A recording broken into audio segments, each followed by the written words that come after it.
ओम नमः शिवाय।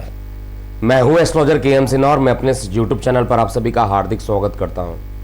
वार्षिक राशिफल और मकर लगन वाले जातकों के लिए पूरा वर्ष कैसा बीतेगा, इस वीडियो में आप समझेंगे कि आपका स्वास्थ्य कैसा रहेगा 2022 में, आपके धन की स्थिति कैसे रहेगी, नौकरी, व्यवसाय, प्रेम प्रसंग और साथ में यात्राएं और भाग्य का कितना सपोर्ट मिलेगा, कौन से मंथ आपके लिए थोड़ा प्रिकॉशन रखने वाले होंगे, आपको क्या क्या उपाय करने चाहिए, इस पूरे वीडियो में आप देख पाएंगे। मैं समय अभाव के कारण, क्योंकि वीडियो काफ़ी लेट में पोस्ट कर रहा हूँ, इसलिए कोई चार्ट नहीं बना रहा हूँ, डायरेक्ट वीडियो को पोस्ट कर रहा हूँ। सबसे पहले हम बात करते हैं, लेकिन मैं कैलकुलेशन यहाँ चार्ट के आधार पे ही सारा कर रहा हूँ। जनवरी का महीना, पहले बात हम करते हैं स्टार्टिंग के जो 4 मंथ रहने वाले हैं, अप्रैल तक के जो होंगे, 12 अप्रैल से या तक की जो कंडीशन है वो क्या कह रही है, फिर 12 अप्रैल से लेकर अगस्त तक की क्या कंडीशन कहेगी, और उसके बाद सितंबर से लेकर पूरा दिसंबर तक की क्या कंडीशन होगी।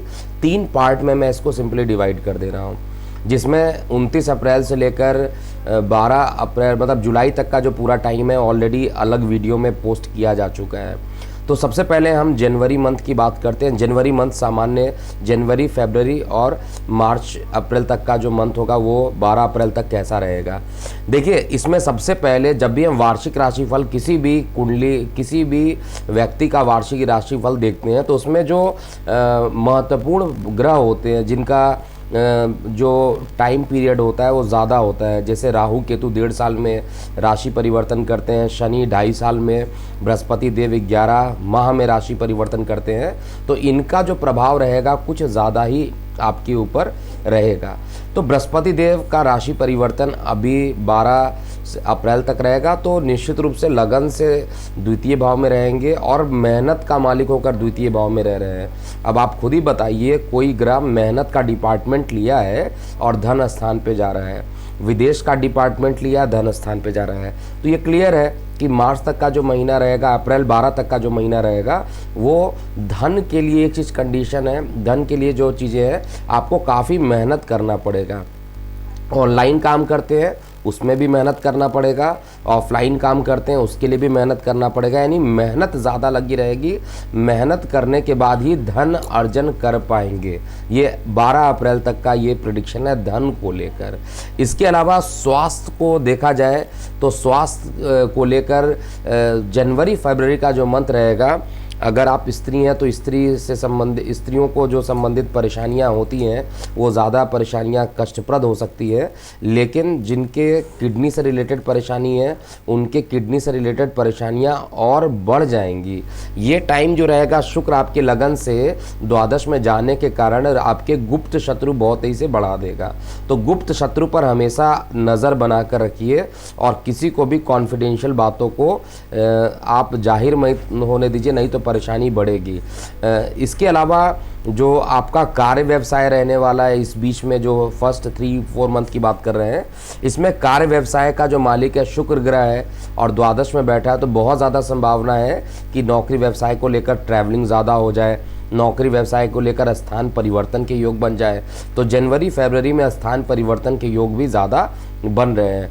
मार्च अप्रैल में थोड़ा सा आपके पास राहत वाला समाचार आपको मिलेगा और नौकरी व्यवसाय से संबंधित आपको अच्छे परिणाम देखने को मिलेंगे।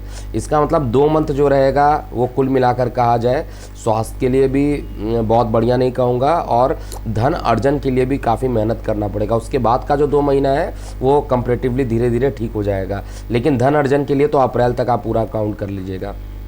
जो इस ड्यूरेशन में जो मेजर चेंजेस होंगे वो सूर्य का प्रत्येक माह में राशि परिवर्तन होगा, तो रफली सूर्य इन महीने में जो राशि परिवर्तन करेंगे जनवरी से लेके अप्रैल तक, वो क्या करने वाले हैं। जनवरी से लेके अप्रैल तक सूर्य का जो राशि परिवर्तन होगा वो निश्चित रूप से, एक तो जनवरी 14 को जब राशि परिवर्तन होगा उस समय थोड़ा सा स्ट्रेट फॉरवर्ड बोलने की टेंडेंसी के कारण मित्रों से या आपके जीवन साथी के साथ कुछ वाद विवाद हो सकता है। अहंकार का प्रवेश आपके शरीर में कर सकता है, इसलिए आपको बात करते समय बहुत सावधानी बरतनी चाहिए। और यही कंडीशन फरवरी 14 को जब राशि परिवर्तन होगा तो भी यही कंडीशन होने वाली है। इसका मतलब है जो कंडीशन रहेगी सूर्य का राशि परिवर्तन, वो दोनों ही महीने में आपको थोड़ा सा स्ट्रेट फॉरवर्ड बोलने के लिए ज़्यादा एनर्जी दे देगी, और स्ट्रेट फॉरवर्ड बोलने से अपना खुद का नुकसान कर बैठेंगे। इस समय किसी प्रकार के पार्टनरशिप में कोई काम नहीं करने चाहिए। और इसके बाद मार्च अप्रैल के महीने में थोड़ा सा शरीर में आलस्यता शरीर में सूर्यदेव देंगे और छोटे भाई बहनों को भी थोड़ा कष्ट पहुंचा सकते हैं। राइट हैंड में या लेफ्ट हैंड में किसी पोर्शन पर चोट लगने की संभावना भी मार्च अप्रैल में देख पा रहा हूँ। नौकरी व्यवसाय के लिए ऑलरेडी बात कर लिया, स्वास्थ्य के लिए बात कर लिया, और आपके ये प्रेम प्रसंग के लिए अगर देखा जाए तो प्रेम प्रसंग जो रहेगा, प्रेम प्रसंग पर आपके जनवरी फरवरी में काफ़ी पैसे खर्च हो सकते हैं, लेकिन इसके बाद आपका प्रेम प्रसंग जो होगा वो मजबूत होता हुआ दिखाई दे रहा है, एक अच्छा परिणाम आपको देगा। और जिनके विवाह नहीं हुए थे उनके विवाह के योग भी बनेंगे। लेकिन सबसे बड़ी परेशानी क्या है कि जो प्रेम जिनके ऑलरेडी विवाह जिनके नहीं हुए थे उनके विवाह होने का योग बनेगा। अगर आपकी कुंडली में भी ये योग बन जाए तो बड़ी अच्छी बात रहेगी, तब तो 100% कहेंगे कि विवाह के योग पूरे तरीके से बन रहे हैं। नहीं तो आपको थोड़ा सा यहाँ पर 50% ही परिणाम देखने को मिलेगा। यात्राओं के लिए ऑलरेडी बता चुका हूँ कि इस बीच में ड्यूरेशन में यात्राएं आपकी रहेंगी, जनवरी फरवरी में ही यात्रा ज़्यादा रहने वाली है। भाग्य की बात किया जाए तो भाग्य का सहयोग जो रहेगा आपको जनवरी मंथ में निश्चित रूप से मिलेगा, फरवरी में भी मिलेगा, लेकिन मार्च अप्रैल में भाग्य का बहुत ज़्यादा सपोर्ट नहीं मिलेगा। इसलिए जो लोग शेयर सट्टा में इन्वॉल्व हैं वो फरवरी मार्च में थोड़ा सा सावधानी आपको बरतना चाहिए। अब हम सेकेंड फेज़ का प्रेडिक्शन देते हैं। सेकेंड फेज़ का प्रेडिक्शन मतलब कैसा बीतेगा आपका 12 अप्रैल के बाद, क्योंकि 12 अप्रैल एक ऐसा डेट है जो महापरिवर्तन लाने वाला है सभी के जीवन में, क्योंकि इसी दिन राहु केतु का राशि परिवर्तन, इसके अगले दिन देवगुरु बृहस्पति का राशि परिवर्तन, और उसके कुछ दिन के बाद 29 अप्रैल को शनि देव का राशि परिवर्तन होगा। तो 29 अप्रैल से लेके जुलाई तक क्या कह रहा है, इस चीज़ को पॉइंट टू पॉइंट समझते हैं। देखिए 29 अप्रैल से लेकर जुलाई तक का जो टाइम होगा उसमें सारे मेजर चेंजेस है, तो सबसे ज़्यादा जो प्रभावित होगा वो इसी ड्यूरेशन में होने वाला है। जहां देवगुरु बृहस्पति आपके पराक्रम में जाकर बैठेंगे तो आपका नेम फेम बढ़ेगा। देवगुरु बृहस्पति ऑनलाइन से भी आपको काम करा देंगे, विदेशों से भी लाभान्वित करा देंगे।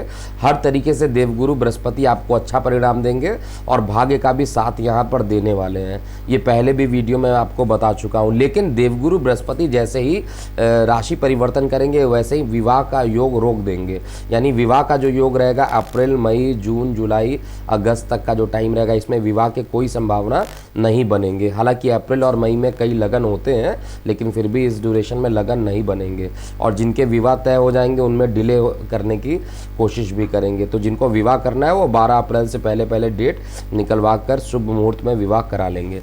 इसके बाद बात करते हैं शनि देव का जो राशि परिवर्तन होगा। शनि देव जहाँ पर जा रहे हैं वो धन स्थान है। अब आपका लगन यानी आपकी बॉडी धन स्थान पे जा रही है तो धन तो आपको दे देगा शनि देव, लेकिन शनि देव का नेचर क्या होता है, बहुत मेहनत कराते, बहुत परेशान करते हैं। मतलब आदमी एक एक पैसे के लिए परेशान होता है लेकिन अंत में सब कुछ भर देते हैं शनि देव। शनि देव का यही प्रभाव है, मेहनत कराने की कला आपको दिखा देते हैं। तो मेहनत करने की जो टेंडेंसी है वो आपको सिखा देंगे इस ड्यूरेशन में और आप पैसे अर्जित भी कर पाइएगा। लेकिन यहाँ पर सबसे बड़ा नुकसान दो लोगों को होगा। एक तो आपके माता को अगर कोई परेशानी चल रही थी तो उस परेशानी में नीच दृष्टि देखेंगे, और अगर ये नीच दृष्टि देखेंगे तो निश्चित रूप से चतुर्थ स्थान माता का होता है।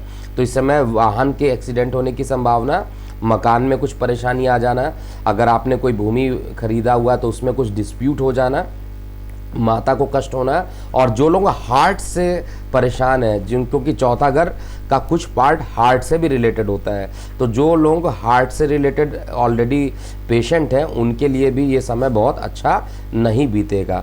शनि का राशि परिवर्तन धन के लिए ज़्यादा डिले कर देगा। अगर आप सोचिएगा कि आज पैसा आ जाएगा तो हो सकता है वो 10-15 दिन के बाद आए। आपको 99% लगेगा कि पैसा आने वाला है, लेकिन वो एन वक्त पे पैसे डिले हो जाए। तो कुछ ऐसी कंडीशन आपका अप्रैल से लेके जुलाई तक की अगस्त तक की कंडीशन बन सकती है। इसलिए फाइनेंस को लेकर रेड अलर्ट है आप लोगों के लिए। और फाइनेंस किस मंथ में रेड अलर्ट है? अप्रैल से लेके अगस्त तक। इसमें बहुत ध्यान देकर, बहुत मेहनत करके आप अंत में आपके पक्ष में चीज़ें चली जाएंगी। लेकिन माता को इन्हीं 4 मंथ में कष्ट रहेगा और वाहन के एक्सीडेंट का योग भी इसी के बीच में बनेगा। तो वाहन चलाते समय आपको बहुत सावधानी बरतनी चाहिए। इसके अलावा शनिदेव जहाँ बैठेंगे वहाँ पर अष्टम स्थान यानी आयु स्थान पर भी दृष्टि डालेंगे।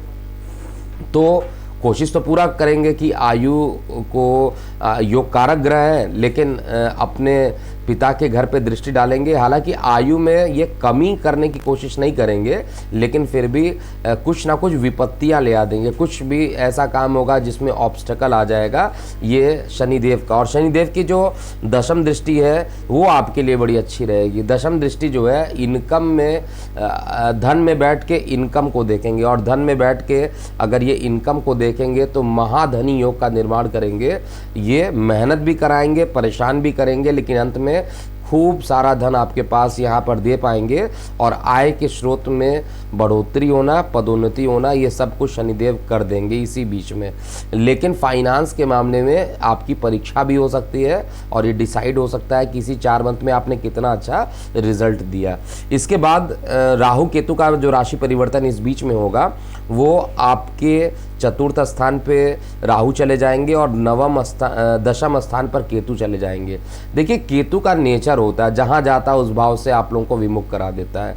उस भाव से आपके अंदर एक फीलिंग दे देता है कि भाई ये चीज़ अच्छा नहीं है, सेटिस्फैक्शन देता ही नहीं है। तो कहाँ पर जा रहा है? जॉब में। तो जॉब में सेटिस्फैक्शन नहीं देगा। दशम स्थान जॉब का होता है तो जॉब में सेटिस्फैक्शन से विमुख करेगा। पंचम दृष्टि से परिवार को देखेगा तो परिवार में भी विवाद करेगा। और गले में जिनको थायराइड की प्रॉब्लम, टॉन्सिलाइटिस की प्रॉब्लम है, वो भी प्रॉब्लम बढ़ाने की कोशिश करेंगे। वहीं पर राहु देवता जो है अकस्मात पैतृक संपत्ति में अगर कुछ विवाद चल रहा है तो पैतृक संपत्ति आपको दे देंगे और विदेशों से भी लाभान्वित करेंगे। तो राहु का राशि परिवर्तन बहुत खराब नहीं है, लेकिन केतु का राशि परिवर्तन आपके लिए बहुत ही ज़्यादा नुकसान करने वाला है। और ये केतु की जो 7वीं दृष्टि पड़ेगी और शनि की जो नीच दृष्टि पड़ेगी वहीं पर विस्फोटक योग बन जाएगा। और जब ये विस्फोटक योग बनेगा तो निश्चित रूप से ये जो 4 मंत्र रहेगा, केवल देवगुरु बृहस्पति की आराधना अगर आप करते रहते हैं तो बहुत ज़्यादा आपको परेशानी नहीं होगी। और केतु की शांति इसी बीच में करते रहिएगा, क्योंकि केतु की शांति करेंगे तो आपके लिए बहुत अच्छा ये टाइम बीतेगा। अब बात करते हैं अंतिम 3 मंथ कैसा बीतने वाला है। देखिए, अंतिम 3 मंथ जो रहने वाला है उसमें मेजर चेंजिंग कौन कौन से हो रहे हैं उसको मैं आपको बता देता हूँ। अगर हम सितंबर की बात करते हैं तो सितंबर महीने में जो चेंजिंग आ रही है चार्ट में मेरे, उसमें सूर्य का राशि परिवर्तन जैसे होता ही है। सूर्य आपका पहुंच जाएगा वर्गों में, यानी कन्या में पहुंच जाएगा। और कन्या में सूर्य देव उपस्थित रहेंगे और पहले सिंह में रहेंगे, फिर ये कन्या में प्रवेश कर जाएंगे। तो कन्या में जब जाएंगे तो आपका मारक ग्रह है, तो पिता को थोड़ा सा कष्ट दे सकता है, शरीर में थोड़ा सा आलस्यता उत्पन्न कर सकता है। इसके अलावा कार्य व्यवसाय को लेकर कुछ अच्छे परिणाम देने की कोशिश करेंगे ये। ओवरऑल कहा जाए सितंबर मंथ बहुत ख़राब मुझे नहीं दिखाई दे रहा है। हालांकि आप वार्षिक राशिफल में थोड़ा शॉर्टकट हमें बताना पड़ता है, तो जब मंथली राशिफल निकलेगा तो उसमें आप ज़रूर चेक कीजिएगा। इस मंथ का राशिफल नहीं निकल रहा है, लेकिन आप फरवरी से उम्मीद कीजिए कि आपको सारे राशिफल टाइम से मिल जाएंगे। तो यहाँ पर राहु का केतु का राशि परिवर्तन करना, राहु आपके लिए अच्छा रहेगा। और ये पूरा अक्टूबर मंथ, नवंबर मंथ, इसमें कुछ हेल्थ से रिलेटेड इशू उत्पन्न हो जाएंगी। एक तो बुध ग्रह भी नीच के हो जाएंगे तो थोड़ा परेशान आपको करेंगे, वाणी में कुछ परेशानी करेंगे और साथ में मान पद प्रतिष्ठा में भी शत्रु हावी होते हुए दिखाई देंगे। तो सितंबर अक्टूबर ये 2 मंथ अलर्ट होने का फिर ज़रूरी है। स्वास्थ्य को लेकर अलर्ट होना पड़ेगा। जिनको कम्युनिकेशन, जिनका काम ही है मार्केट में जाकर कम्युनिकेट करके चीज़ों को करने का, तो कम्युनिकेशन टेंडेंसी थोड़ा सा आपको होपलेस कर सकता है। और यहाँ पर चाहिए कि आपको शनिदेव की आराधना कीजिए और अगर आप शनिदेव की आराधना करते हैं तो इस समय आपका समय आपके फेवर में रहेगा। अकस्मात दूर यात्राएं भी हो सकती हैं, कार्य को लेकर, व्यवसाय को लेकर, या धार्मिक यात्राएं भी इस ड्यूरेशन में लगी रहेगी। नवंबर दिसंबर में जो मेजर चेंजेस आ रहे हैं उसमें एक तो सूर्य देव आपके वृश्चिक और धनु में रहेंगे, तो वृश्चिक का जो शनि रहे, सूर्य देव रहेंगे, वो थोड़ा सा आपके जो लोग विद्यार्थी वर्ग हैं उनके विद्या अर्जन में कुछ ना कुछ कठिनाई का अनुभव करा देंगे। काफ़ी मेहनत कराने के बाद ही आप सफल हो पाएंगे। इस ड्यूरेशन में अगर कोई रिजल्ट आने वाला है तो वो रिजल्ट सकारात्मक नहीं रहेगा, लेकिन बाकी मंथ में अगर रिजल्ट आते हैं तो आपके पक्ष में रहेंगे। अब कंक्लूजन क्या है, ये तो मैंने आपको पार्ट वाइज बता दिया।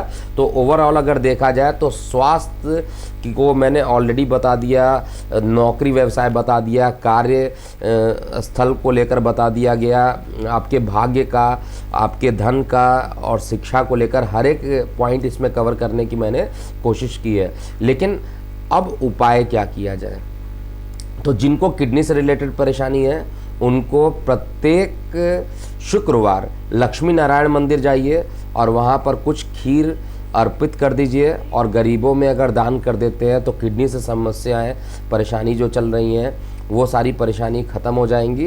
क्योंकि किडनी से संबंधित जनवरी फरवरी में जिनको है उनको काफ़ी परेशानी देखने को मिलेगा। इसके अलावा जो केतु है वो काफ़ी परेशान आपको करेगा।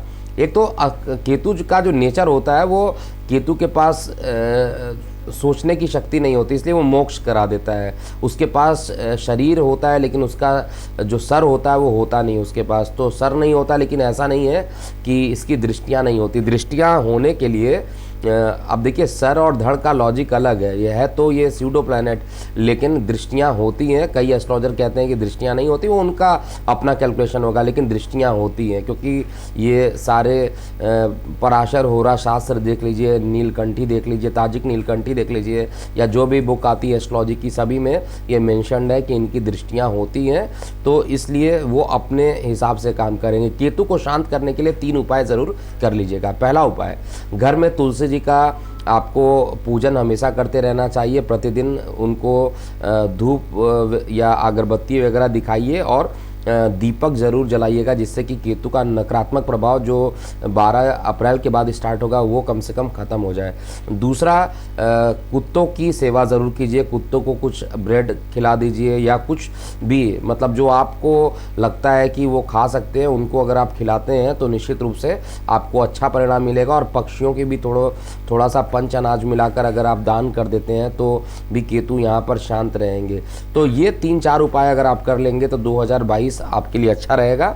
और 2022 में ओवरऑल शनि कुछ महीने आपके लिए परेशान करेंगे, जहां पर वाहन दुर्घटना का योग भी बना रहे हैं। और उस समय क्या करना होगा, ये आप मासिक राशिफल को लगातार देखते रहिएगा। और जो लोग इस चैनल को सब्सक्राइब नहीं किए उसको सब्सक्राइब करके बेल आइकन भी आप दबा दीजिएगा। अभी के लिए इतना ही। आप अपनी प्रतिक्रियाएं कमेंट बॉक्स में लिख सकते हैं। मैं हूं एस्ट्रोलॉजर KM सिन्हा। ओम नमः शिवाय।